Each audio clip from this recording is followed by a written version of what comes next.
नमस्कार मित्रों, welcome my YouTube channel. आज परिचय की तीसरी क्लास स्टार्ट कर रहे हैं अपन, ठीक है ना। अपनी 2 क्लास हो चुकी है, आज तीसरी क्लास है, ठीक है। तो 2 क्लास में अपन बात कर ली थी, दूसरी क्लास में इनकी बात चर्चा चल रही थी, इन राज्यों की, साइड वालों 5 राज्य इनकी बात हो रही थी। तो अब तीसरी क्लास में बात करते हैं जो इस पाकिस्तान में सीमा रेगुलेट का, इसकी बात करते हैं आज। तो देखो, पाकिस्तान सीमा लगाता है यहाँ से गंगानगर से लेकर के बाड़मेर तक लगाता है, इसकी चर्चा करते हैं आज। और आपको मैं साथ में एक बात और बता दूं, जो फर्स्ट और सेकंड क्लास वाली वीडियो ना, उनका लिंक आपको इस वीडियो के डिस्क्रिप्शन में मिल जाएंगे, तो आप जाकर के देख सकते हो, ठीक है ना। और ये तीनों पार्ट राजस्थान परिचय का ही चल रहा है, कोई नई क्लास नहीं है, ठीक है ना। तो देखो, पाकिस्तान की बात करते हैं इधर, तो रेड क्लियर रेखा ही बात करते हैं। तो इनकी 500 की बात हो गई थी। ये 1070 किलोमीटर सीमा है ना, इनमें से अपने राजस्थान के कौन से जिले पाकिस्तान से टच होते हैं, पाकिस्तान के कौन से टच होते हैं, उनकी बात करते हैं।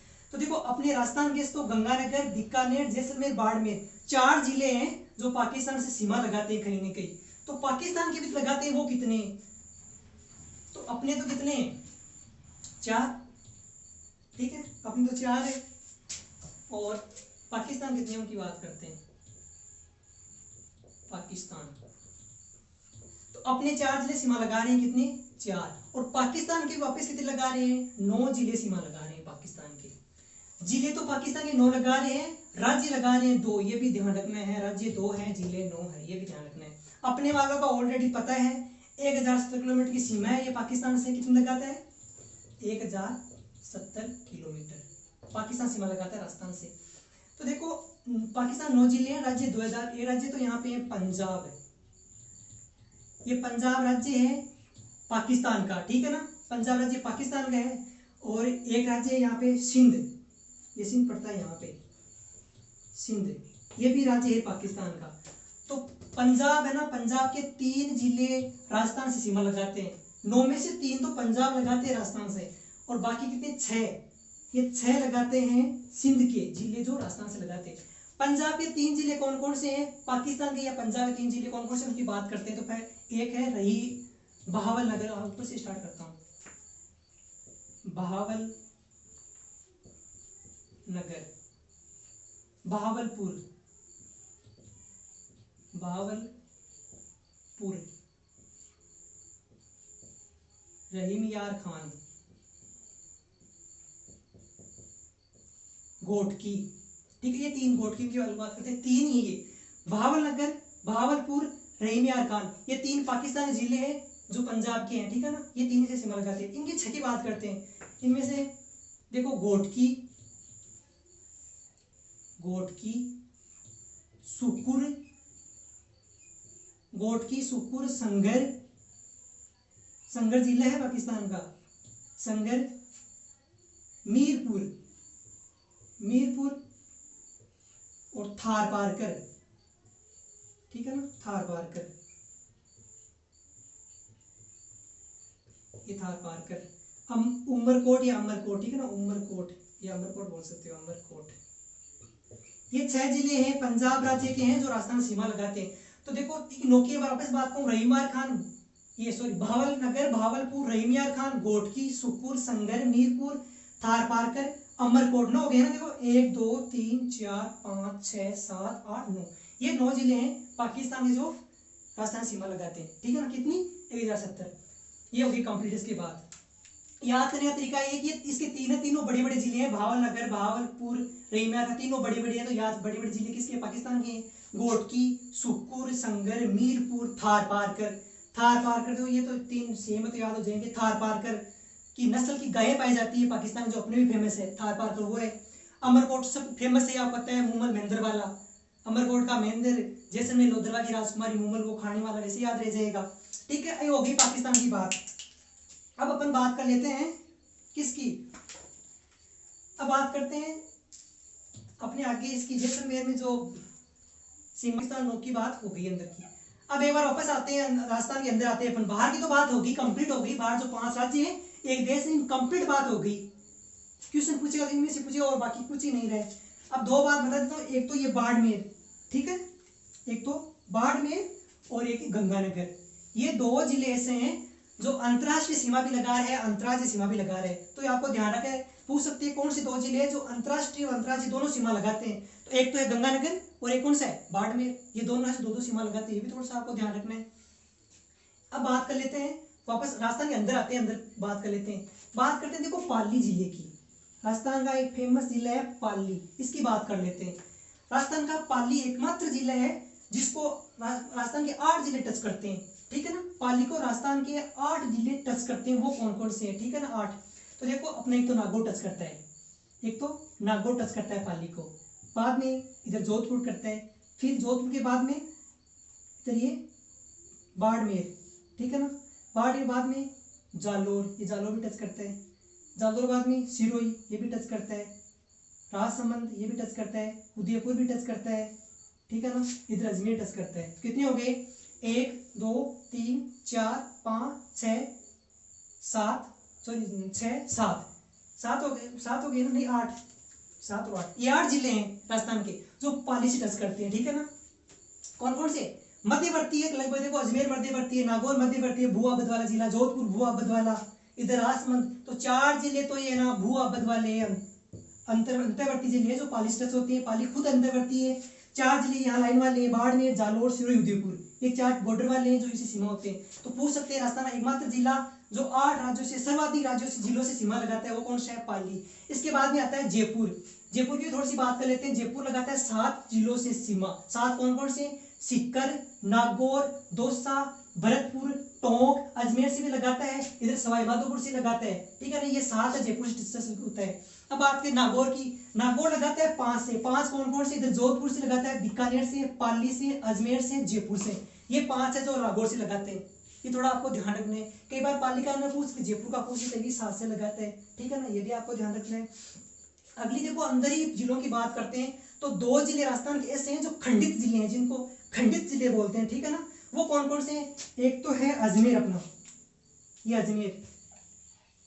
अजमेर और चित्तौड़गढ़, ये 2 जिले क्या है, राजस्थान के खंडित जिले बोले जाते हैं। खंडित का मतलब ये हुआ कि ये जिले सीमा समाप्त होने के बाद एक छोटी सीमा बना करके टुकड़ा और लिया हुआ है अपना। यहाँ पे अजमेर है, एमएस का बॉर्डर ही है मानो, तो यहाँ छोटा सा अजमेर का टुकड़ा एक और है, ठीक है ना। चित्तौड़गढ़ भी खंडित है, चित्तौड़गढ़ प्रॉपर तो यहाँ है ही, एक इसका हिस्सा यहाँ पर भी निकला हुआ है, आप मैप में देखना तो अच्छे समझ में आएगा, यहाँ निकला हुआ है छोटा सा। अब देखो ये इसका हिस्सा है, इसको बोलते हैं टोडगढ़। अजमेर का जो हिस्सा है ना, इसका नाम है टोडगढ़,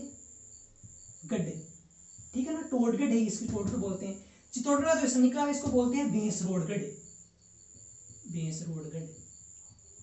यहाँ बेंसरोड का दुर्ग भी बना हुआ है, यहाँ से संबल भी प्रवेश करती है। टोडगढ़ का किला भी बना हुआ है, कर्नल जेम्स टोड यहाँ से पहले यही आया था, टोडगढ़ उसके नाम पे ये टोड नाम पड़ा है, ठीक है, आप थोड़ा सा ध्यान रख लेना। अब सेकंड बात कर लेते हैं, जो ये जिले हैं ना 33, कई बार इनसे भी क्वेश्चन कर लेते हैं, कैसे, राजस्थान की आकृति कैसी है, विषम कोणीय चतुर्भुज आकार की समान है। तो इन जिलों के भी एक बार जल्दी जल्दी अपन आकृति देख लेते हैं, खाली पूछते नहीं, लेकिन अपन भौतिक प्रदेश पढ़ेंगे ना, वहां बहुत काम आएंगे। आपको लगता है आकृति कौन पूछते हैं, लेकिन भौतिक प्रदेश पढ़ेगा ना तो ये आकृतियां बहुत काम आएगी। तो देखो एक बार देख लेते हैं, जैसे जोधपुर है, बात करते हैं जोधपुरी। जोधपुर की आकृति है मयूराकार, ठीक है ना, मयूराकार या मयूर ध्वजगढ़ के समान है, क्योंकि यहाँ किला बना हुआ है मयूर ध्वजगढ़, उसके नाम पे जोधपुर की आकृति है मयूराकार। जालोर की आकृति है सप्तभुजाकार, इसके जो जिला है ना इसकी आकृति सप्तभुज, 7 भुजाएं निकली हुई तो सप्तभुजाकार। बाड़मेर की कोई आकृति नहीं। जालोर की आकृति है व्हेल मछली के समान, ठीक है ना, व्हेल मछली होती है ना लंबी सी, उसके समान। सिरोही की आकृति है बैठे हुए मेंढक के समान। उदयपुर की आकृति है ऑस्ट्रेलिया के समान, ध्यान रखना है, इंपॉर्टेंट है, ऑस्ट्रेलिया के समान, ये तो पूछता है, ये बहुत बार की ऑस्ट्रेलिया के समान।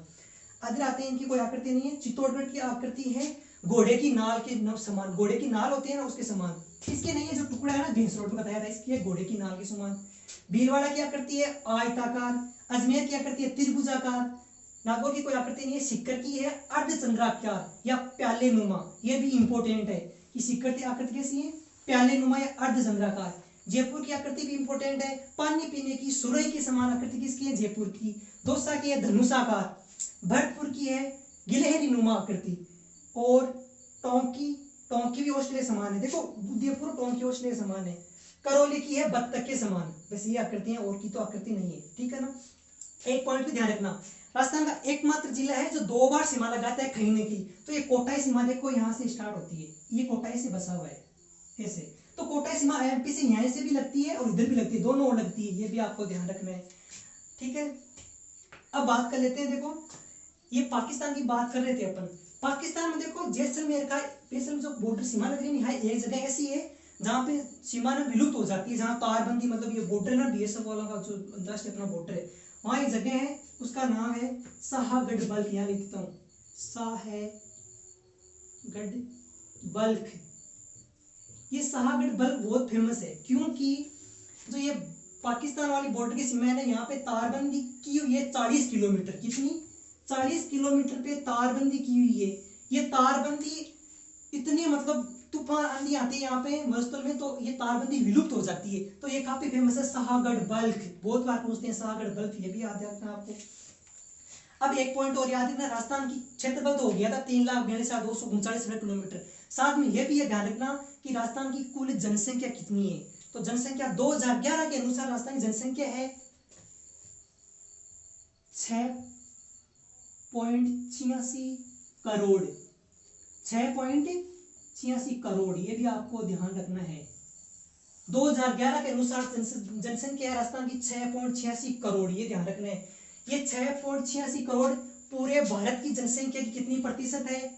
5.67, मतलब 5.67 पूरे भारत की प्रतिशत है, ये भी ध्यान रखना है। 2 पॉइंट और बता देता हूं कि राजस्थान का सबसे उच्चतम बिंदु कौन सा है। पूरे राजस्थान उच्चतम बिंदु पूछे ना कौन सा है, तो वह है कौन सा? माउंट आबू। किसमें? सिरोही में है माउंट आबू। इसकी ऊंचाई 1727 या 1722 किलोमीटर है ऊंचाई, 1722 या 1727। तो राजस्थान का सबसे उच्चतम बिंदु कौन सा है? माउंट आबू, है ना। और निम्नतम बिंदु पूछे तो कौन सा है? सांबर झील। तो सांबर झील कहाँ पड़ती है? जयपुर में पड़ती है प्रॉपर तो, लेकिन वैसे 3 जिलों के अंदर है, जयपुर, नागौर, अजमेर, ये 3 जिलों के अंदर पड़ती है, ठीक है ना। अब आगे बात करते हैं अपन, एक पॉइंट की और बात कर लेते हैं साथ के अंदर कि बस एक बार अंदर राजस्थान के अंदर आते हैं, बात करते हैं किसकी? प्रतापगढ़ की। ये प्रतापगढ़ राजस्थान में 33 जिले में से सबसे नवीनतम जिला कौन सा है? प्रतापगढ़। 33वां जिला भी यही है और नवीनतम जिला है। ये कब बना था और किससे अलग होकर बना था? तो देखो ये इसे चित्तौड़, ये उदयपुर, डूंगरपुर और ये चित्तौड़गढ़, इन 3 जिलों से अलग होकर प्रतापगढ़ बना था। कब बना था ये डेट याद रख लेना आप।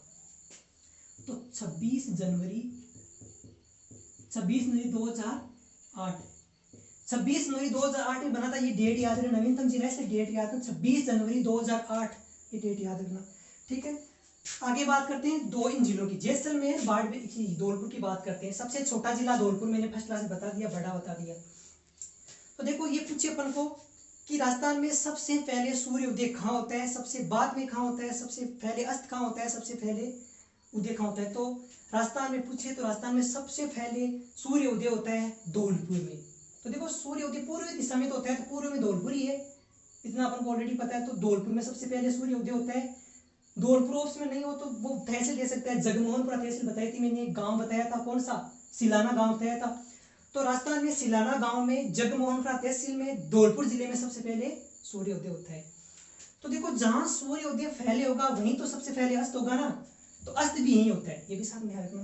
तो सबसे पहले उदय कहाँ होता है? धौलपुर में, और सबसे पहले अस्त भी धौलपुर में होता है। जैसे इधर से सूर्य आता जाएगा वैसे अस्त होता जाएगा। सबसे बाद में उदय होता है जैसलमेर में। जैसलमेर में तहसील बताई थी, कौन सी बताओ? सम तहसील, ठीक है ना। सम तहसील गांव कौन सा बताया था? कटरा, ठीक है ना, कटरा। तो सबसे लास्ट में उदय होता है कटरा गांव, सम तहसील, जिला जैसलमेर, ये भी ध्यान रखना है। सबसे पहले उदय होता है तो सबसे पहले अस्त भी होता है, और सबसे लास्ट में उदय होता है तो सबसे लास्ट में अस्त ही होता है। ये 2 पॉइंट भी ध्यान रखना होगा। बाकी अब एक बात कर लेते हैं, देखो अंतरराष्ट्रीय सीमा पे वापस आते हैं एक बार। देखो ये कई बार पूछ लीजिए, अंतरराष्ट्रीय सीमा पर सबसे नजदीक रेलवे स्टेशन कौन सा है? ठीक है, अंतरराष्ट्रीय सीमा देखो यहाँ है ना, तो अंतरराष्ट्रीय सीमा पर स्थित सबसे नजदीक रेलवे स्टेशन तो सब जिलों के अंदर ही है वैसे तो, लेकिन अपन बात करें इन 4 जिलों की। अंतरराष्ट्रीय सीमा तो 4 ही बना रहे हैं ना, इन चारों में रेलवे स्टेशन है हालांकि, लेकिन सबसे पास में कौन सा है? तो बाड़मेर का है, एक नाम है मुनाबाव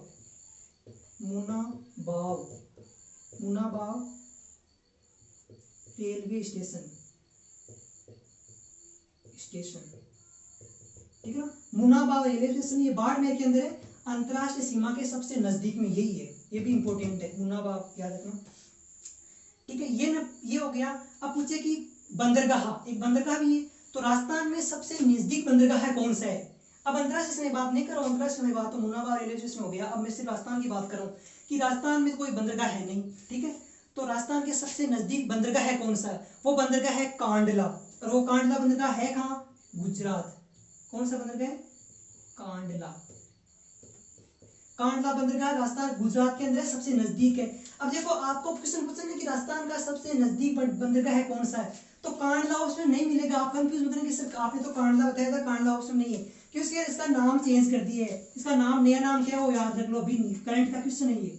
तो दीन दयाल उपाध्याय, दीन दयाल अभी करंट में पर देखा था मैंने, तो इसका नाम है कांडला बंदरगाह है, लेकिन इसका नया नाम है दीन दयाल उपाध्याय। ये याद रखना है, पुराना नाम नहीं दे तो नया भी दे सकता है, ठीक है ना, ये भी साथ में याद रखना है। अब बात करते हैं, वापस अंदर आते हैं। देखो इन 33 जिलों में से, ठीक है, ये हो गया कांडला बंदरगाह, ये भी आपको साथ में याद रखना है। तो ये हो गया अपने राजस्थान के भूगोल का परिचय, 2-3 क्लासों में कंप्लीट हो गया है। अब मैं ये कहता हूँ कि जिसके 3 क्लास कंप्लीट कर लेना, तो मैं मानता हूँ कि राजस्थान का भूगोल आपके 20% कंप्लीट हो गया है, ठीक है। Thank you.